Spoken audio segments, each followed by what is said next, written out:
Hello everyone.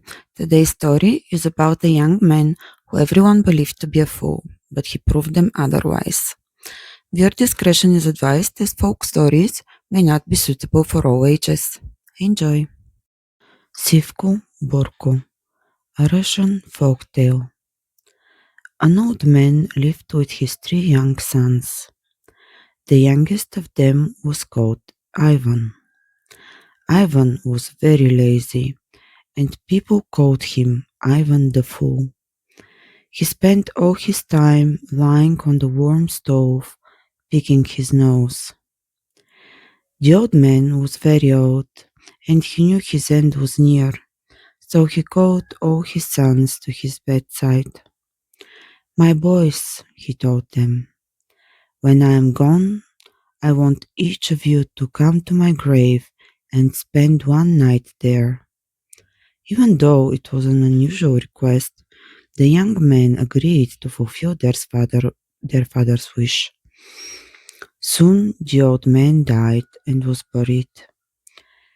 When night fell, it was the oldest brother's turn to spend the night at their father's grave. But he became frightened and called the youngest brother. "Ivan, go and spend the night at father's grave instead of me. You are not doing anything anyway." Ivan the Fool got ready and went to the grave. At exactly midnight, the ground opened, and his father rose from the grave. "Is this my oldest son?" he asked. "No, father, it is me, Ivan." "And why didn't your oldest brother come?" "He got scared and sent me in his place." "Well, then you are the lucky one," said his father. The old man whistled loudly and shouted, "Sivko-Burko, my wild steed, come here." Sivko came running. The ground trembled beneath his hoofs. His eyes blazed like fire, and white smoke poured from his nostrils. "This fine steed is now yours, my son. Take him, and he will serve you loyally, just as he served me." After saying this, the old man lay back in his grave, and the earth closed above him. Ivan stroked Sivko's mane and then headed home. "So how did it go?" his brothers asked the following morning. "Everything was normal," Ivan replied. The next night, it was the middle brother's turn. He also became frightened and called Ivan. "Ivan, go to father's grave instead of me. You have nothing better to do anyway." Ivan agreed and went to the grave. He lay beside it and waited until midnight. When midnight came, the ground opened once more, and his father appeared. "Is this my middle son?" "No, father, it is me, Ivan. My brother was afraid and sent me instead." The old man whistled loudly. "Sivko-Burko, my faithful steed, come to me, my black beauty." Sivko came running, and the ground shook beneath his hoofs. "Serve my son as faithfully as you served me," said the old man before returning to his grave. The next morning, Ivan's brothers asked him how the night had gone. "Everything was fine," Ivan answered. On the third night, it was finally Ivan's own turn to visit his father's grave. At midnight, the ground opened once again. His father already knew who had come, so he simply whistled. "Sivko-Burko, my faithful steed, come here, my black beauty. Serve my son loyally, as you have always served me." The old man returned to his grave. Ivan carefully examined the magnificent horse before letting him run free and heading home. The following morning, his brothers asked him once again how the night had gone. "Everything was well, brothers." Life returned to normal. The two older brothers worked hard, while Ivan continued lying on the stove and picking his nose. One day, the Tsar displayed a portrait of the princess inside the tower. The portrait was hidden behind a huge barrier of massive logs. He proclaimed that whoever could overcome the obstacle and remove the veil covering the portrait would win the princess's hand in marriage. The two brothers decided to compete. Ivan watched them preparing and said, "Brothers, lend me a horse. I want to participate as well." His brothers burst into laughter. "Stay on the stove and pick your nose like you always do, fool. Everyone will laugh at you if you show up." But Ivan kept insisting. Finally they said, "Very well, take the old three-legged mare and go, you fool." After they had left, Ivan rode the mare into an open field. There he killed the animal, discarded the meat, and stretched its hide upon the grass. Then he whistled loudly. "Sivko-Burko, my faithful steed, come to me." Sivko came galloping across the plain. Ivan climbed into one of the horse's ears and emerged from the other, wearing magnificent clothes.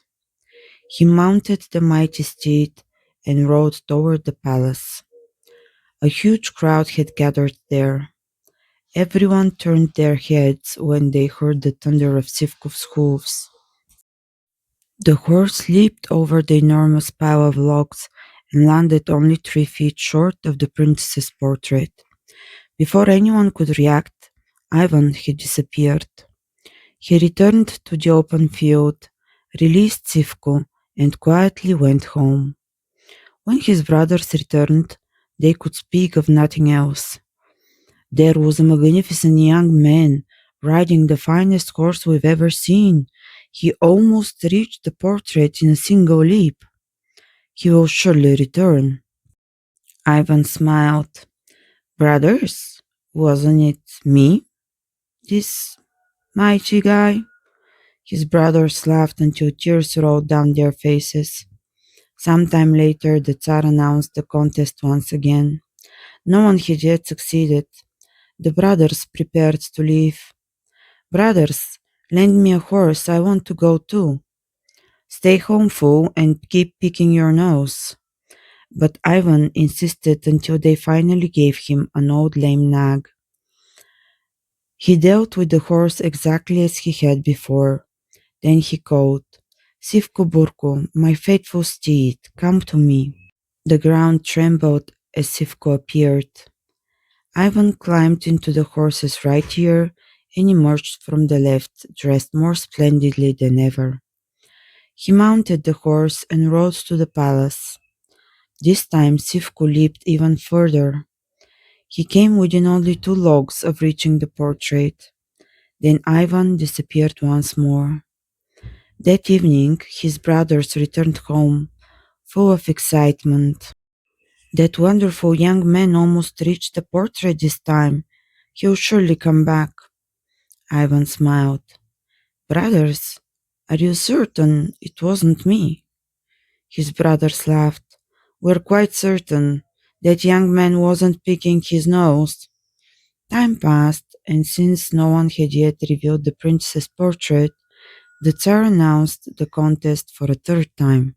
Once again, Ivan asked for a horse. His brothers refused, but after much insisting, they finally gave him their weakest mare. When they had gone, Ivan took the mare into the field, killed it, and called for Sivko-Burko. The great horse came thundering across the plain. Ivan climbed into Sivko's right ear and emerged from the left, transformed into a handsome nobleman. He rode to the palace. This time Sivko made the greatest leap of all.